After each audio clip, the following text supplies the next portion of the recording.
ఎంత రైల్వే డిపార్ట్మెంట్లో పనిచేస్తే మాత్రం అదేమైనా వాళ్ళ బాబుగారు సొమ్ము అనుకుంటున్నారా అండి?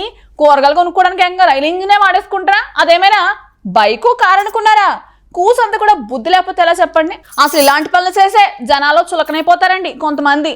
దానివల్ల మిగిలిన వాళ్ళకి కూడా ఇబ్బంది అయిపోద్దండి.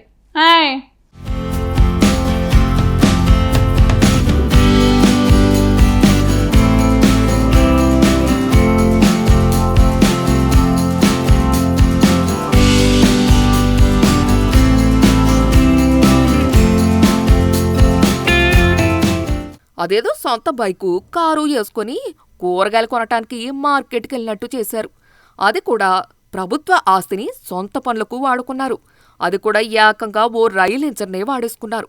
కూరగాయలు కొనటానికి రైలు ఇంజన్ ఆగి ఉన్నట్టు చూపించే ఈ షాకింగ్ వీడియో సోషల్ మీడియాలో వైరల్ అవుతుంది.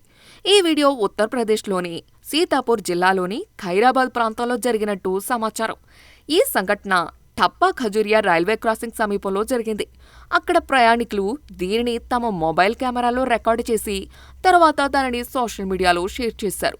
వీడియోను చూస్తే రైల్వే క్రాసింగ్ దగ్గర రైలు ఇంజన్ కొద్దిసేపు ఆగినట్టు క్లియర్గా కనిపిస్తోంది. ఇంతలో నల్లటి పాలిథిన్ సంచుల్లో కూరగాయలు తీసుకెళ్తున్న ఇద్దరు వ్యక్తులు ఇంజన్లోకి ఎక్కారు. ఇంజన్ లోపల ఉన్న వ్యక్తులు కూరగాయలు కొనటానికి రైలునే ఆపారని క్లియర్గా తెలుస్తోంది. ఈ దృశ్యం చూసే వాళ్ళని షాక్ కలిగించింది. ఎందుకంటే రైళ్లు సాధారణంగా రైల్వే క్రాసింగ్ల వద్ద కాకుండా వాటి కోసం నియమించిన స్టేషన్లో మాత్రమే ఆగుతాయి. ఈ వీడియో ప్రత్యేకత ఏంటంటే సీన్సే కాదు, సౌండు, చుట్టుపక్కల వారి మాటలు కూడా చాలా క్లియర్గా వినిపిస్తున్నాయి. కొంతమంది వ్యక్తులు మొత్తం సంఘటన వివరిస్తూ కూరగాయలు కొనటానికి రైలు ఇంజన్ ఆపేసినట్టు వివరిస్తున్నారు. వారి గొంతులో ఆశ్చర్యం, కోపం వినిపిస్తున్నాయి. సాధారణ ప్రజల మాదిరిగానే ఇంజిన్లో కూరగాయలను రవాణా చేస్తున్నప్పుడు రైలు మధ్యలో ఆపివేసిన అధికారాన్ని ప్రశ్నిస్తున్నారు. ఈ వీడియో సోషల్ మీడియాలో కనిపించిన వెంటనే వైరల్ అయింది. ఫేస్బుక్, వాట్సాప్, ఎక్స్ వంటి ప్లాట్ఫామ్లో ఇది విస్తృతంగా షేర్ అవుతోంది. రైల్లో టికెట్ లేకుండా ప్రయాణించినందుకు సాధారణ ప్రజలకి జరిమానా విధిస్తుండగా ఇలాంటి వ్యక్తిగత ప్రయోజనాల కోసం ఇంజిన్ ఆపేసినప్పుడు ఎందుకు చర్యలు తీసుకోరని చాలామంది వినియోగదారులు ప్రశ్నించారు.